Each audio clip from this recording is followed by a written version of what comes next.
Сәлем достар, бүгінгі видеода ниша деген не сұраққа жауап алатын боламыз.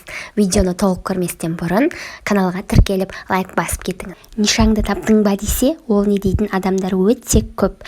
Қарапайым тілде түсіндірсем, сала, бағыт, бағдар дегенді білдіреді. Өз салаңызды анықтап, нишаңыз ерекше нақты болуы шарт.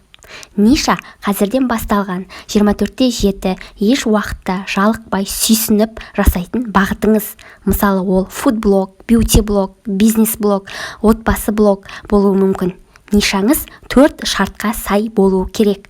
Біріншіден, өзіңізге ұнау керек. Екіншіден, пайдалы болу керек басқаларға. Үшіншіден, сізге ақша келу керек. Төртіншіден, қолыңыздан келу керек. Яғни мысалы, фуд-блог жүргізіп, одан бөлек онлайн мастер-класс жүргізіп жатқан қыздар өте көп. Олар ақша тауып отыр. Екіншіден, өз блогын жүргізіп отыр.